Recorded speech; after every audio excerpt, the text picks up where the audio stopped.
भारत के इतिहास में कुछ ऐसे पल आए हैं जब यह तय हो रहा था कि इस धरती की सभ्यता बचेगी या मिट जाएगी। उत्तर पश्चिम की सीमाओं पर धूल उठ रही थी, हजारों घोड़े दौड़ रहे थे और उनके साथ आ रही थी एक नई ताकत। अरब, तुर्क और अफगान सेनाएं बार बार भारत की सीमाओं को पार कर रही थीं। उनके सामने सिर्फ राज्य नहीं बल्कि पूरी सभ्यता थी, लेकिन हर बार उनके रास्ते में खड़ी हो जाती थी एक जाति जिसे इतिहास राजपूतों के नाम से जानता है।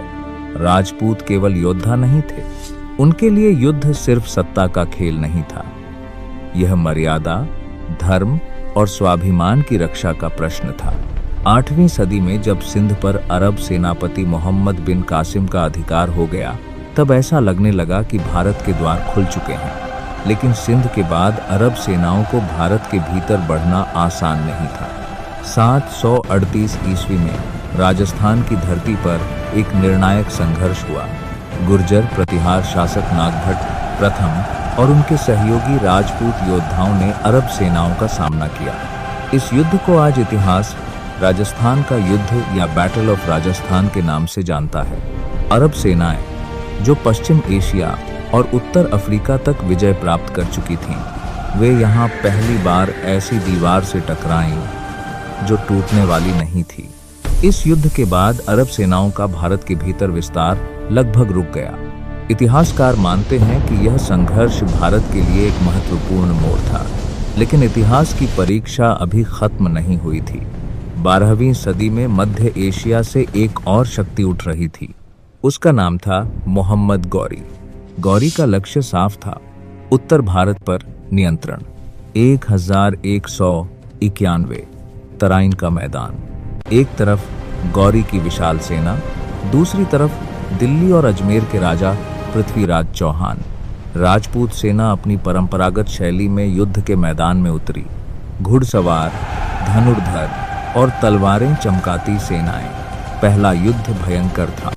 इतिहास बताता है कि पृथ्वीराज चौहान के सेनापति गोविंद राय ने इतनी भीषण टक्कर दी कि मोहम्मद गौरी स्वयं घायल हो गया। उस दिन गौरी को युद्ध भूमि छोड़कर भागना पड़ा। राजपूतों ने उस दिन एक बार फिर साबित कर दिया कि भारत की धरती इतनी आसानी से झुकने वाली नहीं, लेकिन इतिहास कभी सीधी रेखा में नहीं चलता। 1192 में गौरी फिर लौटा और इस बार उसकी रणनीति अलग थी। तराइन का दूसरा युद्ध इतिहास की दिशा बदलने वाला था। पृथ्वीराज चौहान पराजित हुए और उत्तर भारत में दिल्ली सल्तनत की नींव पड़ी, लेकिन इसका मतलब यह नहीं था कि राजपूतों का प्रतिरोध खत्म हो गया।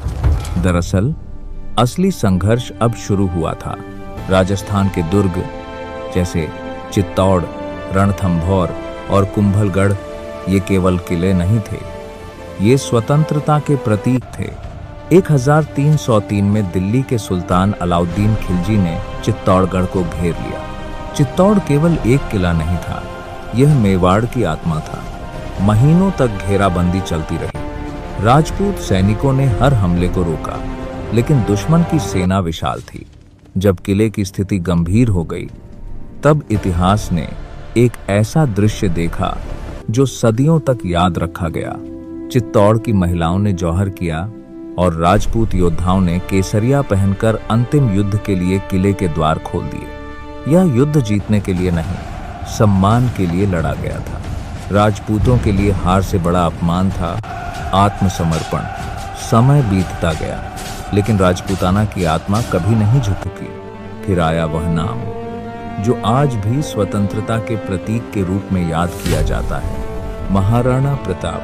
16वीं सदी में मुगल साम्राज्य पूरे उत्तर भारत पर अपना नियंत्रण स्थापित कर चुका था। अकबर चाहता था कि राजपूताना भी उसके अधीन आ जाए। कई राजपूत राज्यों ने समझौता किया, लेकिन मेवाड़ ने नहीं। महाराणा प्रताप ने साफ कहा, स्वाधीनता के बिना जीवन स्वीकार नहीं। 1576 हल्दी घाटी। एक तरफ मुगल सेना जिसका नेतृत्व आमेर के राजा मानसिंह कर रहे थे, दूसरी तरफ महाराणा प्रताप और उनकी छोटी लेकिन दृढ़ सेना। युद्ध भयंकर था।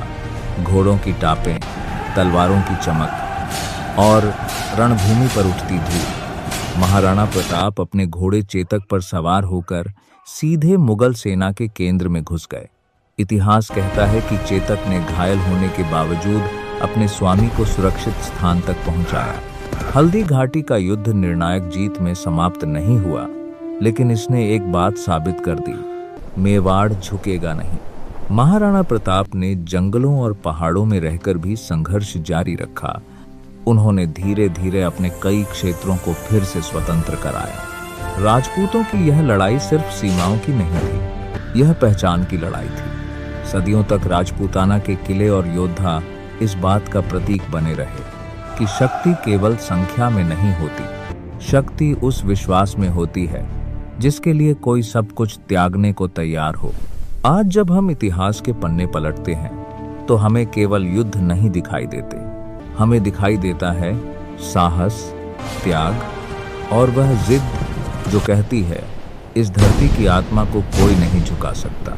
क्योंकि इतिहास हमें एक बात सिखाता है, कुछ लोग साम्राज्य बनाते हैं, लेकिन कुछ लोग सभ्यता की रक्षा करते हैं। और राजपूतों की तलवारों ने सदियों तक यही कहानी लिखी। जब तक साहस जिंदा है, तब तक कोई आक्रमण अंतिम नहीं होता।